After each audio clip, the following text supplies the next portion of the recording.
নমস্কাৰ মই অঞ্চল আৰু আপোনালোক সকলোকে স্বাগতম জনাইছোঁ অন্য এটা নতুন ভিডিঅ'লৈ আৰু এইকেইদিন যেহেতু যথেষ্ট বৰষুণ পৰি আছে আৰু মানে নন ষ্টপ বৰষুণ দি আছে কিন্তু তাৰ মাজতো কিছুমান কাম থাকে আৰু সেই কামখিনি কৰিবই লাগিব দৈনন্দিন কিছুমান কাম থাকে আৰু তাৰ ভিতৰত মোৰ আজি কেইটামান ঠাইত যাব লগা আছে আৰু প্ৰথমতে মই যাব লাগিব মানে আমাৰ ভাগিৰে বেদবাৰী থাকে তেওঁলোকৰ ঘৰত মানে শ্ৰাদ্ধ আছে আৰু শ্ৰাদ্ধ প্ৰথমতে এটেণ্ড কৰিব লাগিব তাৰপিছত আকৌ মানিকপুৰলৈ যাব লাগিব মানিকপুৰত আছে বঙাইগাঁও জিলা সাহিত্য সভাৰ কাৰ্যনিৰ্বাহক সভা আৰু তাতেও যাব লাগিব তাতেও মানে উপস্থিত থাকিব লাগিব তাৰপিছত আকৌ সন্ধিয়ালৈকে মানে এটা নিমন্ত্ৰণ আছে তুলনি বিয়া তাতেও উপস্থিত থাকিব লাগিব তাৰ মাজতে আৰু কিছুমান কাম থাকে গৰমৰ কথা বৰষুণ তাৰ মাজতে যাব লাগিব ৰেইনকোট পিন্ধিব লাগিব আৰু ৰেইনকোট পিন্ধাৰ পিছত যাম এতিয়া তো আপোনালোকে ভিডিঅ'টো চাই থাকিব আৰু আজিৰ ভিডিঅ'টো বেলেগ বিশেষ একো নহয় আজি এটা মানে নৰ্মেল ব্লগ হ'ব তো আপোনালোকে চাব আৰু এতিয়া মই যাবৰ কাৰণে চেষ্টা কৰিম মানে ওলাম এতিয়া আৰু ৰেইনকোট পিন্ধিব লাগিব আৰু এইটো বৰষুণ দি আছে এতিয়া চাওক বতৰটো কেনেকুৱা একদম বৰষুণ পৰি আছে নন ষ্টপ আপোনালোকে গমে পায় ক'ত বৰষুণ দি আছে আপোনালোকে কমেণ্ট কৰি জনাবচোন তো এয়া বৰষুণৰ বতৰ এতিয়া ৰেইনকোট পিন্ধিব লাগিব তো এতিয়া ৰেইনকোট পিন্ধিলোঁ এতিয়া ৰেইনকোট পিন্ধা হ'ল আৰু এতিয়া যাব লাগে আৰু এতিয়া হেলমেটটো লওঁ আৰু একেবাৰে মানে ওলাই যাওঁ আৰু একেবাৰে 2-3টামান বজাতহে মই ঘৰত আহি পাম তাৰপিছত কি কাম থাকে সকলোখিনি আজি দেখুৱাম মানে ঘৰত কি কাম কৰি থাকোঁ আৰু ক'ত মানে আজি কাম আছে তো চাই থাকিব আৰু ভিডিঅ'টো যিমান পাৰে সিমান শ্বেয়াৰ কৰি দিব আৰু আপোনালোকে যিসকলে মোৰ ভিডিঅ'সমূহ চাই আছে নতুনকৈ তেওঁলোকে ছাবস্ক্ৰাইব কৰি দিব আৰু যিসকলে লাইক কৰা নাই তেওঁলোকে লাইক কৰি দিব এই ভিডিঅ'টো আৰু যিমান পাৰে সিমান শ্বেয়াৰ কৰি দিব আৰু আজি ভিডিঅ'টো ইয়াৰ পৰা আৰম্ভ কৰিছোঁ আৰু এইফালে চাওক বতৰ আৰু এতিয়া যাব লাগে এতিয়া বাইকখন লৈ লওঁ আৰু এতিয়া ওলাই যাওঁ বঢ়িয়াকৈ আৰু এতিয়া মই উপস্থিত হৈছোঁ বেদবাৰীত যোৱা বছৰ দাদাজন হঠাতে ঢুকাই থাকিলে আৰু তেখেতৰ ঘৰত উপস্থিত হৈছোঁ আৰু আজি যিহেতু প্ৰথম মৃত্যু বাৰ্ষিক আৰু আজি এই দিনটোত তেখেতলৈ শ্ৰদ্ধা জনাই দক্ষিণাটো দি আহিলোঁ আৰু এতিয়া মই যাব লাগিব মানিকপুৰ আৰু আহিলোঁ এতিয়া চাহ বাগান পালোঁ বঙাইগাঁও চাহ বাগান আৰু এনেকুৱা ৰাস্তা দি যাব লাগিব মানে ভবা নাছিলোঁ মানে প্ৰথমতে মনত পৰা নাছিল যে পানী পৰি আছে ৰাস্তাটো বেয়া হৈ যাব কিন্তু এতিয়া চাহ বাগানৰ মাজে মাজে এনেকুৱা ৰাস্তা দি যাব লাগিব কাৰণ কি মই মানিকপুৰ যাম তো মই বেদবাৰীৰ পৰা শ্বৰ্টকাট কৰিলোঁ মানে মই চিপুনচিলা হৈ গ'লে হ'ল হয় কিন্তু এইফালেদি ভাবিলোঁ এইফালেদি যাওঁ শ্বৰ্টকাট হ'ব কিন্তু এইফালেদি ৰাস্তাটো খুবেই বেয়া তো এতিয়া গৈ আছোঁ তো উপায় নাই আহিলোৱে তো যাব লাগিব আৰু এইফালে চাহ বাগানখন কি ধুনীয়া সেউজীয়া আৰু এইফালে চাহ বাগান নাই যদিও সেইফালে চাহ বাগান আছে আৰু এতিয়া মই ওলাই আহিছোঁ বেদবাৰীৰ পৰা এতিয়া মানিকপুৰ যাম আৰু মানিকপুৰত সাহিত্য সভাৰ কাৰ্যনিৰ্বাহক সভা আছে অকণমান দেৰি হ'ল তেওঁ মই ওলাইছোঁ বৰষুণ দি আছে যিহেতু যাব লাগিব আৰু গৈ আছোঁ এতিয়া ধুনীয়াকৈ আপোনালোকে চাই থাকিব ভিডিঅ'টো আৰু মানে বেছি মাজত নেদেখুৱা কাৰণ কিয় বৰষুণ দি আছে মোবাইল উলিয়াব নোৱাৰোঁ তো এয়াই প্ৰায় 12টামান বজাত মানিকপুৰত উপস্থিত হৈছিলোঁ আৰু ইতিমধ্যে বঙাইগাঁও জিলা সাহিত্য সভাৰ কাৰ্যনিৰ্বাহক সভাখন আৰম্ভ হৈছিল আৰু বিভিন্ন ধৰণৰ আলোচনাৰ অন্তত আমাক খাবলৈ দিছিলে ধুনীয়াকৈ মানিকপুৰ হোটেলৰ শাখাই আৰু তেওঁলোকক ধন্যবাদ জনাইছোঁ দিনটোত ব্যস্ততাৰ অন্তত আকৌ মই সন্ধিয়া যাব লগা হ'ল বঙাইগাঁৱত আৰু বঙাইগাঁৱত কি কাৰণত গৈ আছোঁ তো আপোনালোকে থাম্বনেইল চাই গমেই পাইছে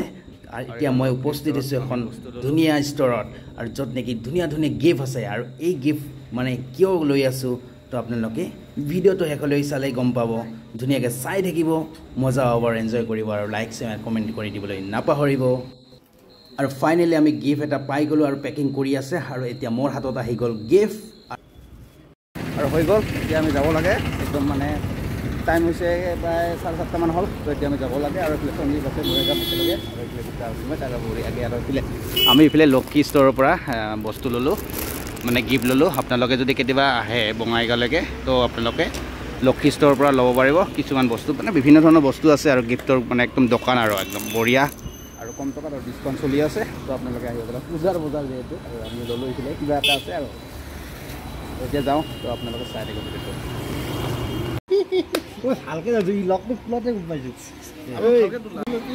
আৰু ইয়াত দেখিবলৈ পাইছোঁ কইনা আৰু কোন হয় আপোনালোকে প্ৰথমে চাই লওকচোন আৰু কোনে চিনি পাইছে কমেণ্ট কৰি জনাওক আৰু ধুনীয়া লাগিছে আজি কইনাজনীক আৰু এনেও ধুনীয়া আৰু আজি ধুনীয়াকৈ আহিছে ওলাই সাজি কাচি আছে আৰু এইফালে কইনাৰ মা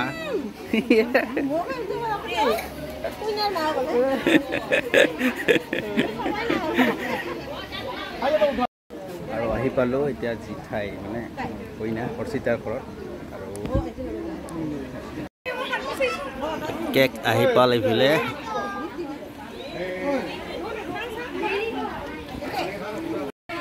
আৰু এতিয়া সকলোৱে ৰেডি হৈ গ'ল কেক কটাৰ কাৰণে চাৰিওফালে তেওঁৰ বন্ধু বান্ধৱীসকল একদম ৰেডি হৈ গ'ল এতিয়া কেক কাটিব লাগে মানে একদম কাটিব লাগে খাব লাগে আৰু মজাকে আৰু এইফালে চাওক মই গিফ্ট এটা দি দিলোঁ আৰু শুভেচ্ছা জনালোঁ ধুনীয়া ধুনীয়া কাম কৰক ভৱিষ্যতে আৰু বৌ আছে আমাৰ মুণ্ডাহৰে আৰু এইফালে এনে বাবু তোমাৰ নহয় তোমাৰতো নহয় নহয় হা আচ্ছা এটা মাছ আছে হেল্ল' এটা হৈছে এইটো মাটন আৰু এইটো হৈছে হাঁহৰ আৰু এইফালে আছে চিলি চিকেন মজা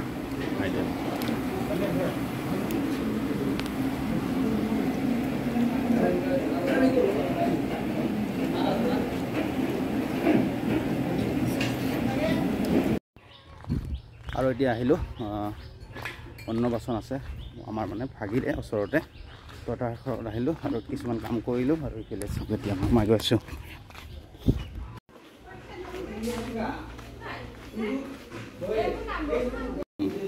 আৰু এইফালে ঠাকুৰে পূজা পাতল আৰম্ভ কৰি দিছে আৰু অলপমান পিছতে বাবুটোক মানে ভাত খোৱা হ'ব তো আজি ভাই আৰু এতিয়া ফাইনেলি বাবুটোক ভাত মানে মুখত দিয়া হ'ব তো এতিয়া ৰেডি হৈ গ'ল সকলোৱে আৰু ঘৰৰ মানুহ সকলোৱে আগুৰি ধৰিছে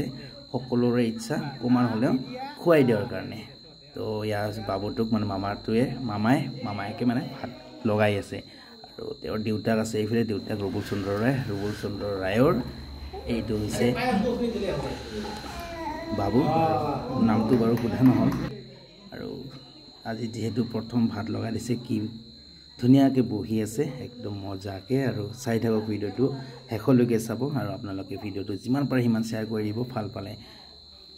কমেণ্ট এটা কৰি দিবলৈ নাপাহৰিব বুলি আশা কৰিছোঁ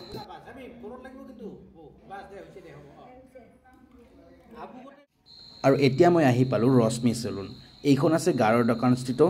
বজাৰৰ একেবাৰে নিচে কাষতে আৰু এইখনতে মই প্ৰায় চুলি কাটি থাকোঁ আৰু মেক্সিমাম মোৰ চুলি কটা হয় ইয়াতে আৰু ইয়াৰ ছাৰ্ভিচটো খুবেই ভাল কেৱল ইয়াতে চুলি কটাই নহয় আৰু বিভিন্ন ধৰণৰ কাম কৰে তেওঁলোকে কিন্তু তেওঁলোকে ইমান ধুনীয়াকৈ তেওঁলোকে চিনচিয়াৰলি তেওঁলোকে চুলিখিনি কাটি দিয়ে সকলোকে আৰু সেইবাবে এই চেলুনখনত আপোনালোকে আহিলে দেখা পায় যে ডেইলি ভিৰ হৈ থাকে মোৰ যিহেতু চুলিখিনি যথেষ্ট দীঘল হৈছে সেইকাৰণে ভাবিলোঁ যে আজিয়ে কাটি লৈ লওঁ মোৰ চুলিখিনি আৰু পিছলৈকেতো পূজা আহি আছে তো তাৰ আগতে গোটেইখিনি মানে একদম ধুনীয়া হৈ লওঁ মানুহটো আৰু ইয়াতে যিসকল মানে